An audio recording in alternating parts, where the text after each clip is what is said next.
going on, guys? Welcome back to Before the Whistle. I'm your host, Maddie Hudak, and if you're watching the video version of this, you're probably wondering why my hair at least is dressed like I'm going to Coachella, still really living through the scalp sunburn and unable to really touch my part at this point. So we are bringing back butterfly clips from the 90s, and thank you for staying through that rant. I'll be honest, I kind of blinked on where I was going to go with this show today.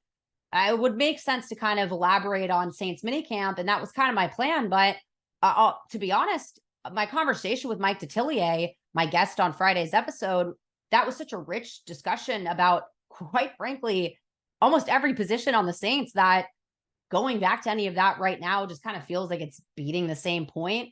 So something I've always kind of wanted to talk about, but there's never really been the right time. And so I'm going to take advantage of there currently being nothing going on that I need to change gears for, like Tulane baseball, for example. Injuries. It's something that I think with Saints fans, I might be hitting a nerve a little bit there, pun intended, with all of the injury issues that the Saints have had over the last couple of years. But I also want to talk about perceptions and biases and things that are going on, including thinking that your team is more injury prone than any other team in the NFL. I've kind of talked about this in radio or TV appearances I've done where I can't say for sure because I just don't spend the time covering other teams like I do the Saints, to where a simple Google search really wouldn't be able to paint me a correct enough picture to say this is really unique to the Saints fan base.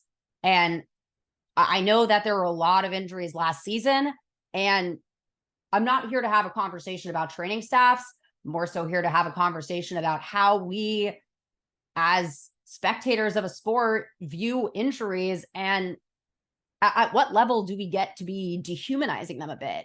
And at what point are the rules put in place by the league actively contributing to being detrimental to player health? Because a lot of the rule changes that have been made heading into the 2023 season, and that's something I really want to explore. One of those being, that third emergency quarterback. The primary reason cited was integrity of the game. And sure, anyone watching the 49ers Eagles championship game last year knows that we were not watching a match that was fair from the perspective of having Brock Purdy out there to just barely be able to toss a football. Yeah, we all know that that's not going to win a football game.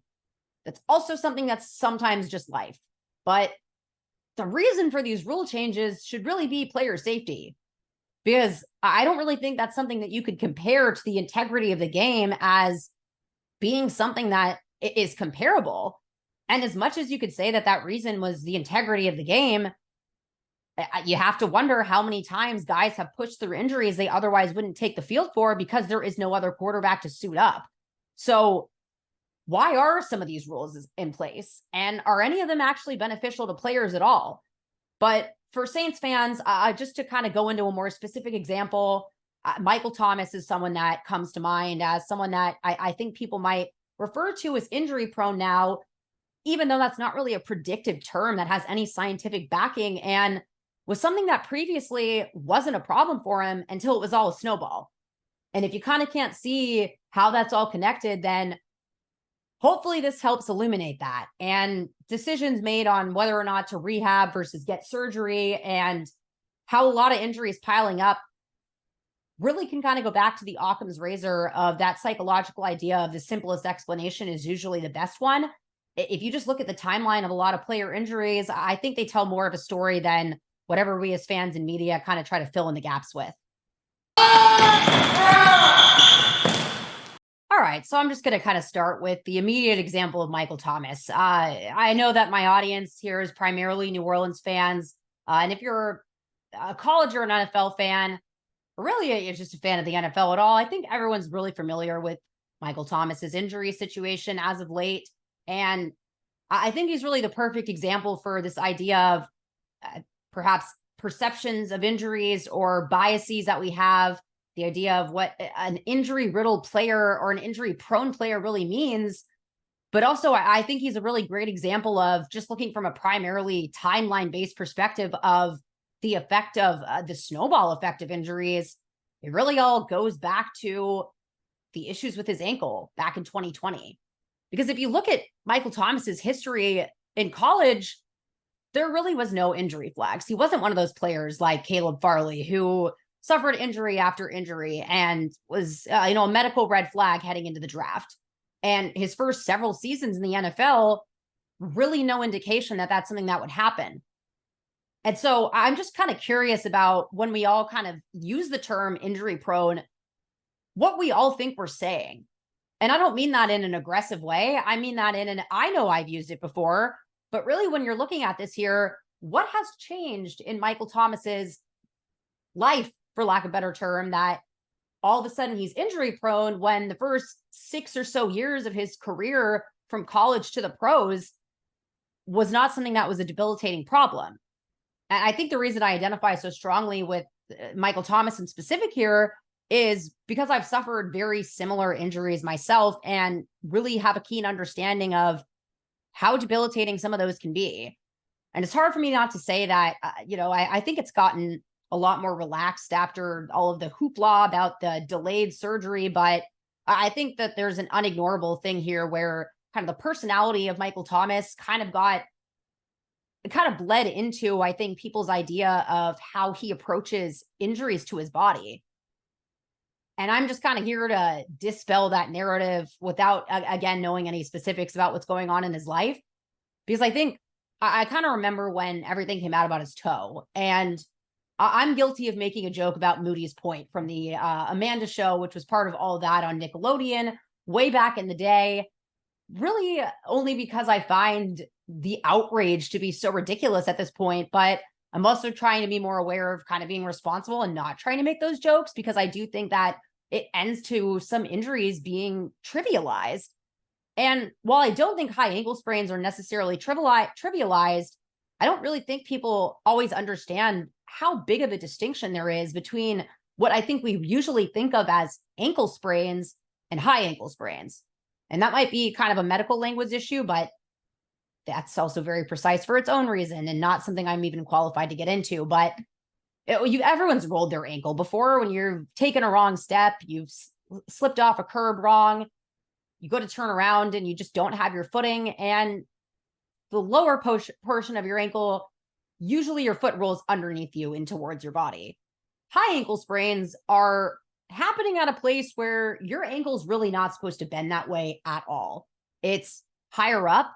It involves the ligaments, because when you get a sprain, essentially you torn or stretched ligaments. You don't sprain a bone. So this isn't a bone injury. It's it's a connectivity and a ligament issue here. Instead of the ones in your foot, now you're affecting the ones that connect to your tibia and fibula. Good Lord. Which involves your entire leg at that point. So you're talking about connecting it to your shin, and it's something that I've suffered, and I can't tell you how odd and unintuitive of an injury it is. The way it happened to me was extremely fluke. And quite honestly, it ended my soccer career, because by the time I got through physical therapy and rehab and could really get back out there, I felt such a searing pain every time I kicked a soccer ball. And there's probably a part of me that was mentally checked out at that point, to be entirely honest with you. That being said, I knew I wasn't probably going to play in college, because as much as I don't think we know what injury prone means, it's certainly a phrase I would have used to describe myself growing up. I think it's a different conversation, especially with women in sports, especially contact sports.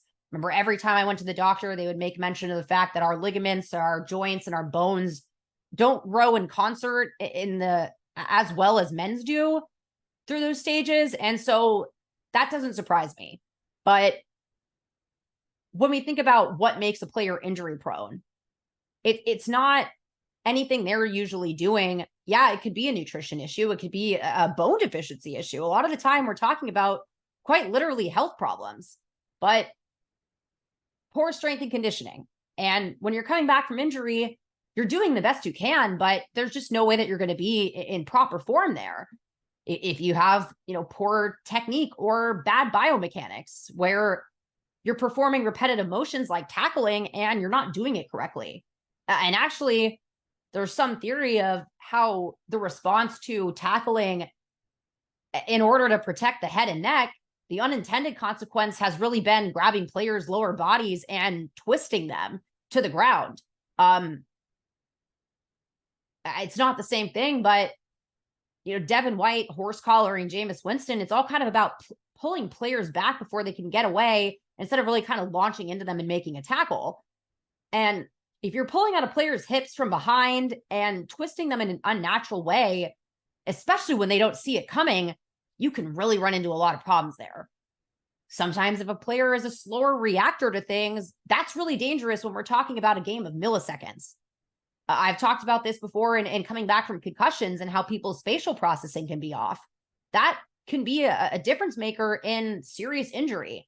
And I keep bringing this up in every episode because it seems to be continually relevant, but sometimes that's not because of a concussion. As I talked about when I discussed the athletic intelligence quotient, the AIQ, which is a cognitive test for athletes. If a player just has bad spatial processing, hard for me not to say that puts them at higher risk for injury. A player that's more willing to take chances, I guess, be it an extremely willing tackler, or we see it happen all the time with guys that are trying to make the team in the final game of the preseason, and they're just getting sloppy and making bad decisions.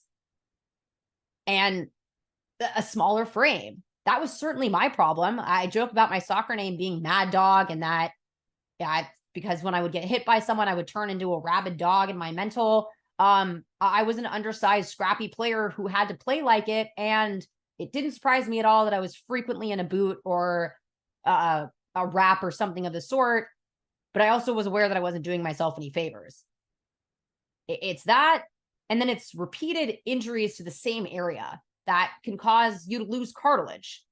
Just overuse of another part of your body in order to compensate for the one that you hurt. The accumulation of scar tissue, which is almost unavoidable with every injury. But to talk about surgery, for example, I know I'm getting all around the point here because I was going to tell a personal anecdote, but I'll delve more into this. But surgery causes more scar tissue. It leads to more risk of there being things that are going to get in the way of the flexibility and ability to really use your joints, your ligaments freely. And then you wonder why we get on this hamster wheel of a spiral. But here's how I injured my ankle. I was doing a drill in soccer warm-ups where you were kicking with a partner, where you'd run forward, pass the ball, run backwards, and then plant and sprint forward. So just kind of planting and driving towards the ball. Well, forgive me for assuming that I was on a relatively safe playing field. And yeah, it's not really part of the warm-up drill to check behind you and see if you're going to run into something precarious.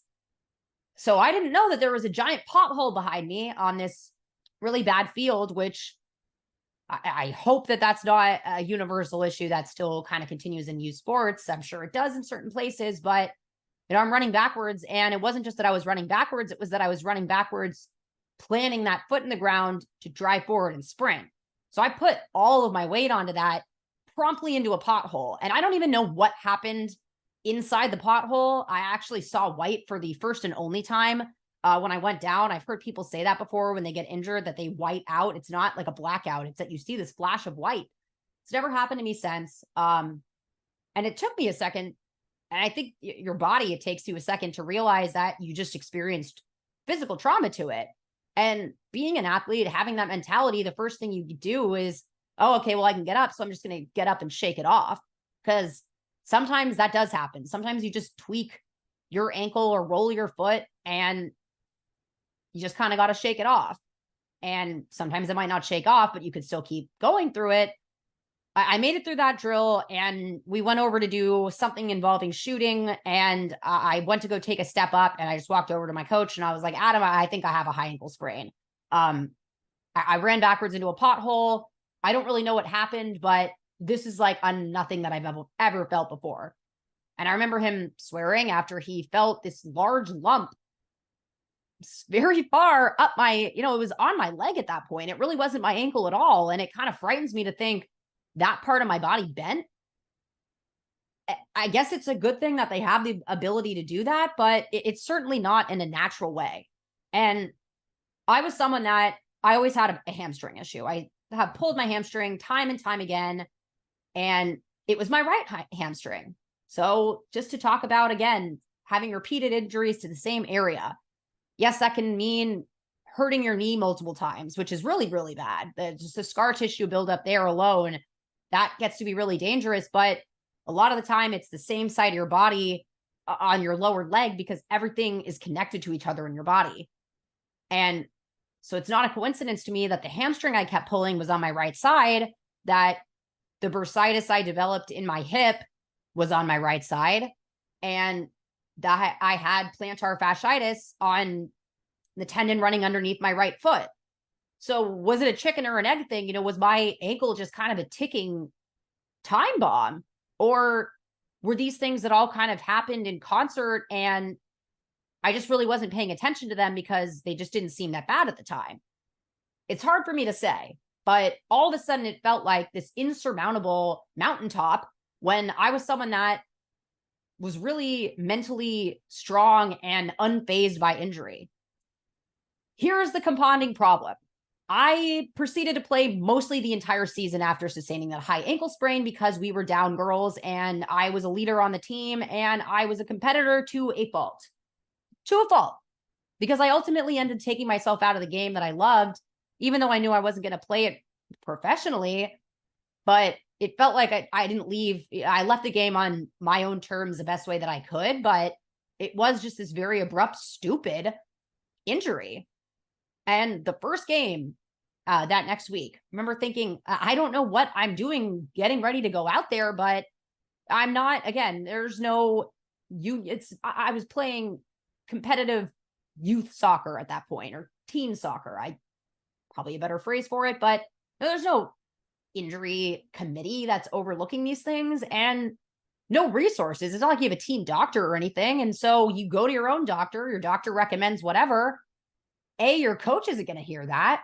So you also wonder how much of an issue of the lack of transparency growing up between those kind of things and the lack of cohesion and communication. I think players develop bad habits and learn to kind of internalize these things because they've been able to get away with it. But you also at that time have no incentive to tell your coach, oh, well, he said that I shouldn't play on it if you're in danger of losing your spot or your team's on a run. Or you might have to forfeit a game because you don't have enough players to field the team, which is the precise issue I ran into. I tape my ankle up. I go out there. I was told to just basically stand there. Just as I talked about with Kurt Hester, the Tulane strength and conditioning coach, about his disdain for the use of cones and the fact that they are stagnant, non-moving parts. I was essentially a stagnant, non-moving part on the field. And what happened when the ball came my way? I can't just stand there now. And I ended up getting slide tackled by a girl on that exact same ankle. And it was just this season of taking way too much Advil. We don't have Toradol shots, but that's a whole other issue for another day. It's something absolutely should not have been administered to us. It is administered way too much in the NFL. Try to stick on track here. But then I went to physical therapy after the season, and it just felt so ridiculous to have gone from playing, even though I was in so much pain, to, okay, this doctor won't even let me walk on the treadmill. Why? But as time went on, it really kind of frightened me how long I played on an injury that was so elementary in its recovery timetable. It took months for me to be able to walk 5 minutes on the treadmill at 2.0 speed. And that was considered that was a really big milestone for someone that was used to practicing 4 times a week, running 4 miles in a game on weekends, and not even being able to go for a walk at that point. And just doing these useless, weightless machines in this place I didn't want to go to being a 15-year-old. My thought was more, okay, well, I'd rather just kind of be hanging out with my friends other than going to physical therapy all this time if I can't be playing. I think a lot of that was just frustration from the fact that it really is hard to rehab and really stick through it. But then we talk about how slow that process is in light of, why don't players get surgery right off the bat? Again, just from a perspective of, even if it's a microscopic surgery, you're still going in and changing someone's ligaments, and you're going to accumulate more scar tissue, probably more than you would have if you had just rehabbed. There can be complications from surgery. It's ones that often happen after the fact, which I believe is something that also happened with Michael Thomas, or just complications from his recovery. It's not to say it's necessarily from getting a surgery, but all of these pieces have to fit together. And I think to get to the point where you could say this can't be healed, the fact that I think I went through at least 6 weeks before I was able to do anything that really would have been able to predict my abilities. I'm sure that timetable is completely different when we're talking about NFL players. They have more resources, but there's also a competitive business advantage to wanting to get players back out there as quickly as possible. So all of that is kind of going around. Players, meantime, are receiving this barrage of social media from in their DMs, just all over the place. Of it's almost this like disdain and hate for these injured players, and I really just don't get the energy, to be honest with you. And it's difficult as media members because you are kind of required to ask about it, especially to kind of assist that non-widespread speculation. But I've always felt really testy about asking about injuries, talking about injuries, more because I think that it's my background as, yes, an injury prone person, which I said that phrase really doesn't have any predictive meaning, but it's that I was a former athlete and I empathize with a lot of these guys. But the NFL is a business, and it also has a lot of rules in place that just don't really seem to make sense to me when we're talking about all this. Because I think a lot of the time players push themselves to get back, to help their team out if they're their best player. But I don't think that injury management should really play a role in roster management at all. That might not be something that's feasible, but I think the more that you dig into the rules about injured reserve and how many players can come back, what a team's roster looks like as a result of that, and then again, just all of these consistent amendments to NFL rules that I think can almost have a domino effect of either being a great thing or a really bad one. And all of these kind of small rule changes don't seem like they would be that big of a deal on their own. But as they start to add up, and to me, kind of the final nail in the coffin there is the ability to flex more than one Thursday night game a season, you've just entirely lost me on really being out here for the athletes and giving them the best chance to make it back on the field without your team suffering a competitive advantage. Because at the end of the day, player safety should be the number one priority. And if a team has to consider whether or not they should allow a player to heal without taking up a roster spot because of limited spots on injured reserve, now again, you're making decisions about a team and not the injury sustained by a player. I promise that I don't just give these anecdotes for no reason.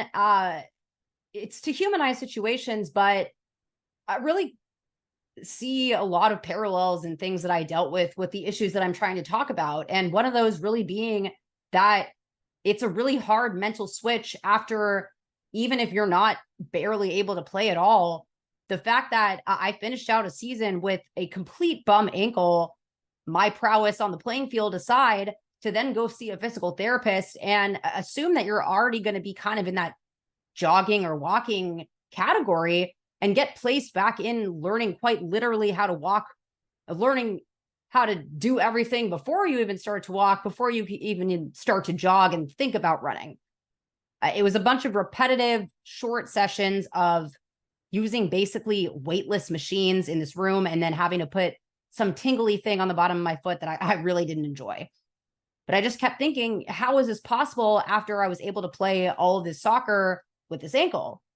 And then you think about Michael Thomas and him coming back several times last year, or I'm sorry, not last year, in the season that he hurt his ankle, Drew Brees' final season. I'm sure a lot of that had to do with knowing that was probably an impending retirement there and wanting to get his last season out there with him. But it's also just being an innate competitor and feeling like if you're able to do this, then why not go do it in a game setting? And so it is really jarring to then go see someone. And I guess in the case of Michael Thomas, be told, might need surgery right now. That's really hard for, I think, a player to swallow after they just worked their butt off to get back onto the playing field for that final playoff game in January, even though he was pretty useless in his state. But asking an athlete to then stop that entirely and do surgery when rehab is an option. It was very illuminating to hear Michael Thomas in this recent offseason talk about his mental approach to injury the last few seasons and how he's tried to work on his weaknesses and things like strengthening his hands. That's really impressive when we're talking about year 3 of a guy that really missed no playing time, having to go all the way back to the basics and thinking, oh, well, if I can't run, I could work on strengthening my hands. That takes a level, I think, of acceptance that is impressive. But then I just think about all of the mess and even trying to research this situation, to be honest with you, in order to do this podcast episode, kind of showed me where the problem lies with all this. And I think a lot of it has to do with these archaic, baseless rules in the NFL that pertain to how we categorize and address injuries, how that plays into the roster management, and all of the rule changes.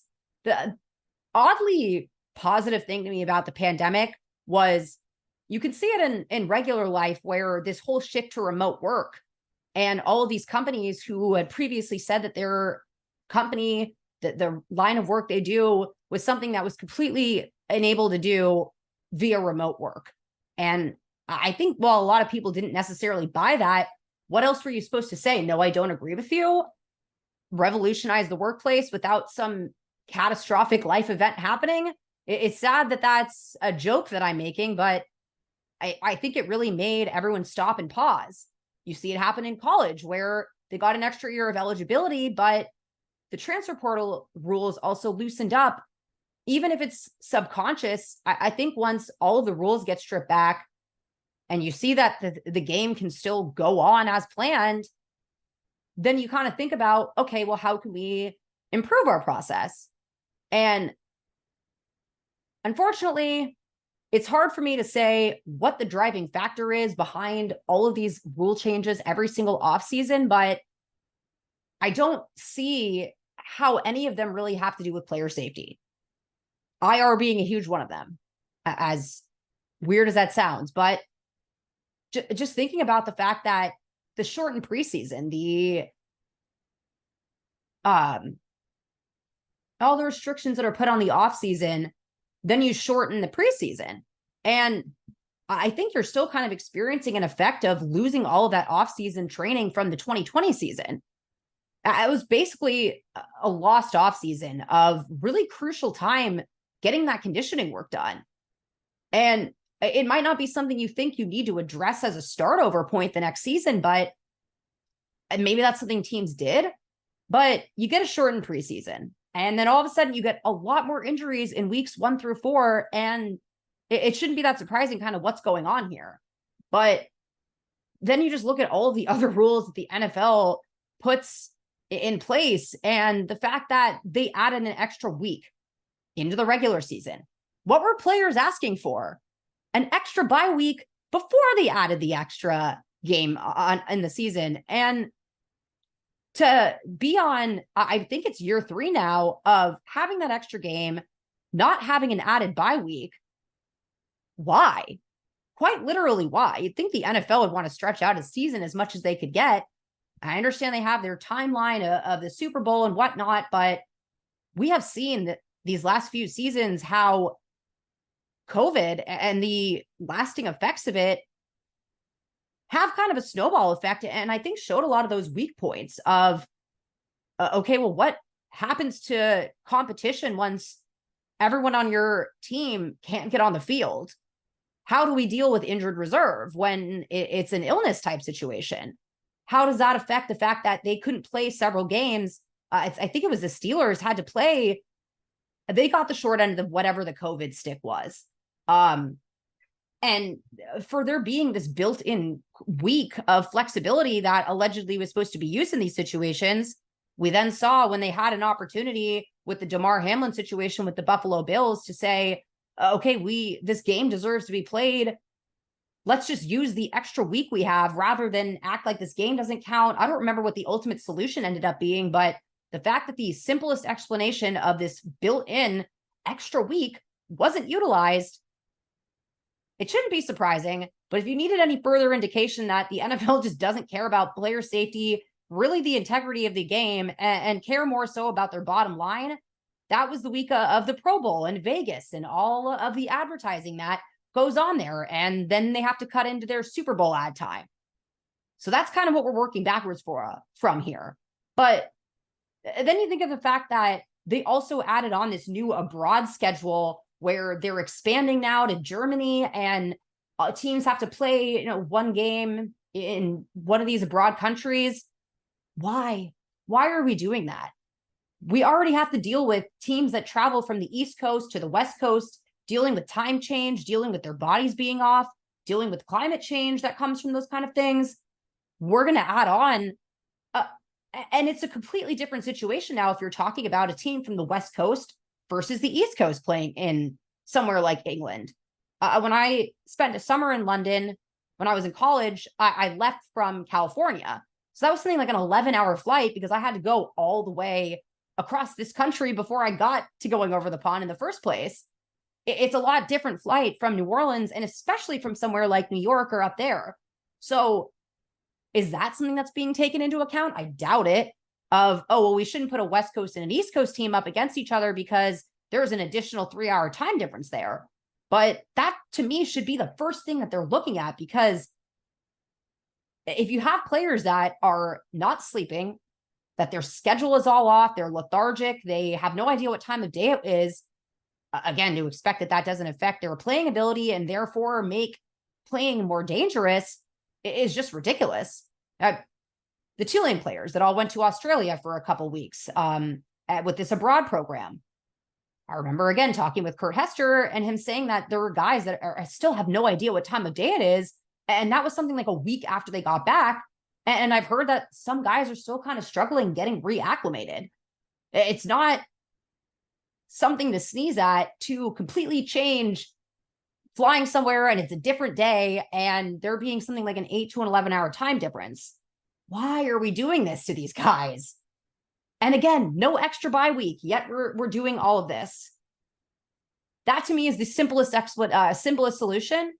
And I would be curious to see if anything changed here.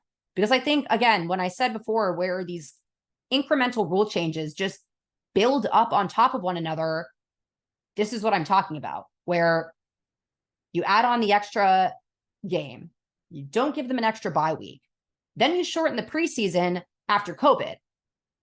All of that is all taking place in decisions that are made separately, but all affect one another. Because now you're having less prep time. You're having these guys have to go in, and a lot of them aren't playing in the preseason now. And now they have to play an additional game. And then they possibly have to play one in Germany or England and deal with that after the fact. And then there's just the inexcusable addition of 2 Thursday night games for a team. And the fact that they can be flexed with, 28 days notice, whatever kind of thing. The fact that we're even talking about more Thursday night football is just gross to me. I will continue to promote Richard Sherman's article on why I hate Thursday night football. Read it straight from a player's mouth. He basically calls it quite literally a poop show, and it's hard not to agree with him. I cannot think of any game on a Thursday where I thought, wow, that was such a great game to watch, where all of the players were healthy. There was no fatigue from playing a game 4 days ago. What I really like about that article is how he talks about what a typical week looks like, especially talking about injuries or just being hurt. I don't know if there's an official designation between those two, but reading, what days they would normally rehab parts of their body, how that all gets thrown into complete flux, and several days of that are literally eliminated with Thursday night games.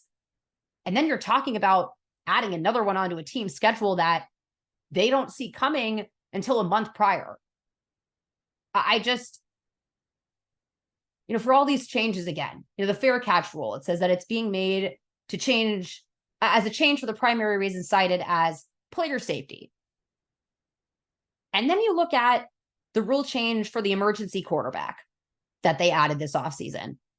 And the reason cited there being integrity of the game. I'm not saying that, again, thinking about that San Francisco 49ers game where they had no quarterback, I get that is the most important reason to the NFL, but even looking inside those emergency quarterback rule changes, they're able to carry a third quarterback that can be activated on game day, does not count against their roster, and only can play if both of the quarterbacks before him are taken out due to injury and cannot come back in. Here's where that loses me entirely.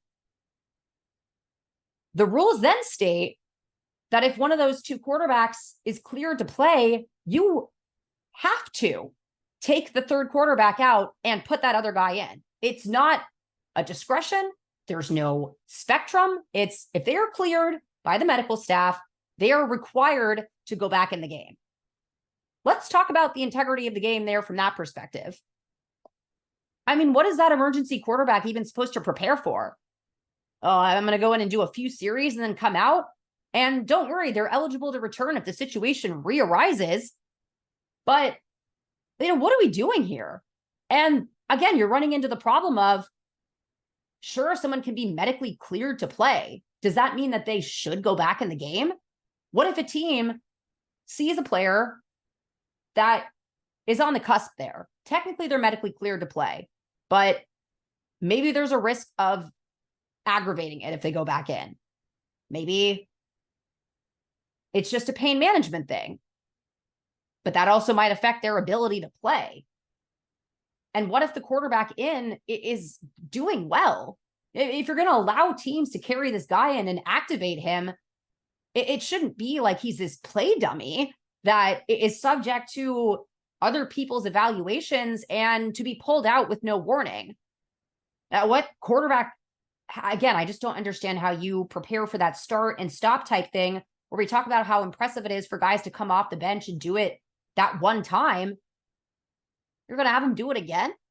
To me, it would make a lot more sense instead of putting the injured player back out there and then allowing the third quarterback to come in if he gets hurt again, to just not have this happen in the first place. I'm a PA announcer for a minor league soccer team here, the New Orleans Jesters. I remember last year they implemented a new concussion protocol because in soccer, you can only have 3 subs. And maybe it's different in each league, but once you're subbed out, the important part is you can't be subbed back in. So that played a lot into the soccer decisions of, should we take this player out because they can't come back in? If so, well, with the concussion protocol, they're allowed to designate a player to go in. And then if that player is cleared, then they're allowed to swap them out. And nowhere does it say the concussion cleared player is required to go back in the game and you're required to sub that player out who can again be eligible to return. Imagine that.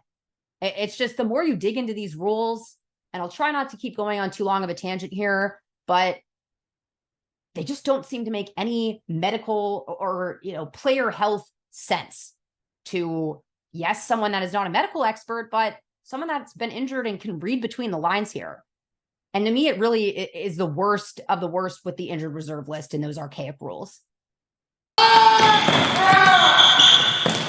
All right. I know this podcast has a little bit of a get off my lawn vibe right now, and it's not necessarily the energy I was expecting to have today. But quite honestly, as I was just looking through those rules and just talking them out, it just became more and more ridiculous to me, the amount of layers that are added onto this situation that maybe we're not entirely aware of, all leading back to player health, injury, safety, whatever you want to call it, where in a vacuum, if you look at things like them adding on an extra game, okay, yeah, you could see that how that leads to increased injuries. But are we talking about the fact that the players wanted an extra bye week before that?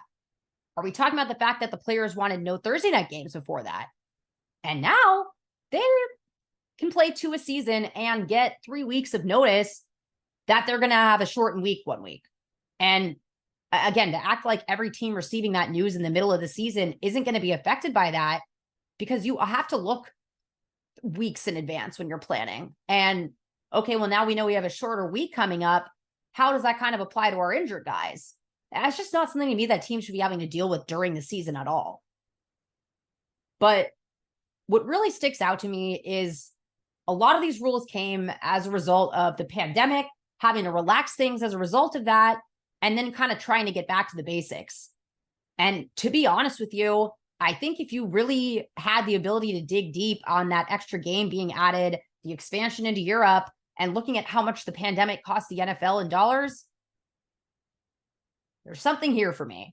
But in the same way that corporations who said, oh, we can't do remote work here, and then suddenly, oh yeah, actually you can. It's just that you wouldn't.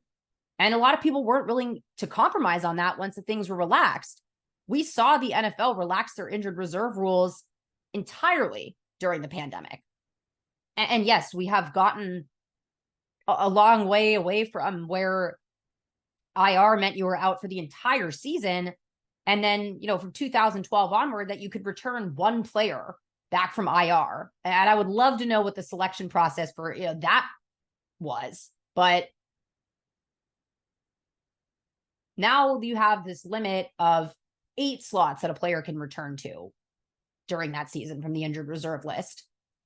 Why? You know what I mean? If you were able to make that unlimited during the pandemic, maybe you still have to put a number on it, but 8? To act like a team isn't going to deal with more than 8 starters dealing with injuries throughout a season. And then now you're also looking at guys that you had to place on there right at the start of the season, thinking that they were going to come back. Okay, well, we now just had to place 2 more guys on there. So what do we do about the first guy? I just think you're forcing teams to make decisions about injuries that require them to consider a lot of things other than the injuries, including the fact that you can only be brought back from the injury list once per year. Again, why? Yes, you can activate them twice, and then it counts towards your team's 8-man activation limit, even though it's the same player. Again, when we talk about restrictions, I try to look at, again, what's the big picture here? What are other factors that I'm perhaps missing? And is there a historical context here?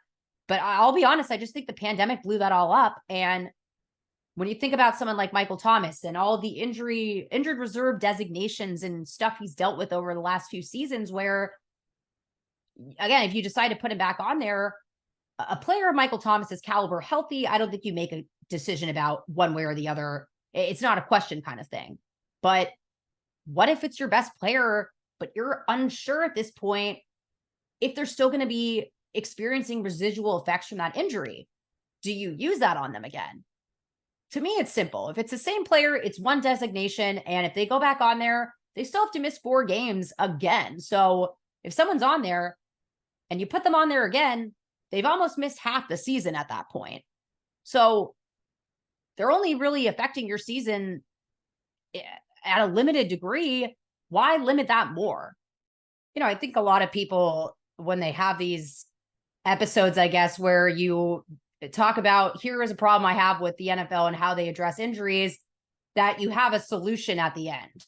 And I'll be honest, I really don't have one. All that it sticks out to me is the more you look into things, the more the deck is just stacked against these players from the get-go. And it should be something that when you're injured, you don't have to worry about all of these additional craps that, and from a team's perspective too, I think a lot of the frustration you see of coaches and players and that relationship deteriorating in these times of injury also has to do with the fact that they're operating in these parameters that aren't actually made with the case of player health. And so just thankfully the Michael Thomas situation came full circle, but if that blew up at some point, was that really either the team or Michael Thomas's fault, or is it just kind of a matter of circumstance? But I'm really only okay with matters of circumstance if they're just kind of these unavoidable truths.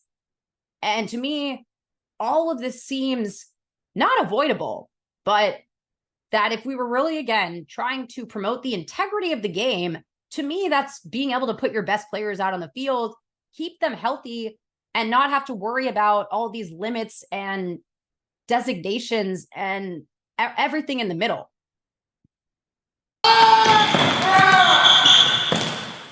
So So again, now we're in the official dead period of the offseason where we've gone through OTAs, we've gone through mini camp, and now it's hurry up and wait until training camp. And thankfully, the Saints managed to get out of the offseason period that we were in now without any major injuries. But really, the reason I wanted to do this was because we are kind of dealing with the return of Michael Thomas for a third or fourth time at this point, and seeing kind of what stages he's at.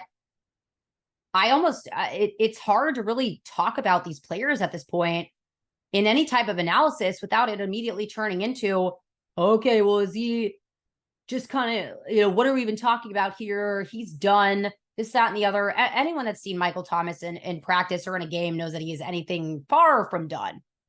You might be still ramping his recovery back up, but and Chris Olave, the last day it comes out that he has some inflammation of his Achilles, and the reaction again was just not tempered and relative to what we were really talking about, where it's normal and it would be weird if absolutely no players got any type of bumps along the way throughout the offseason.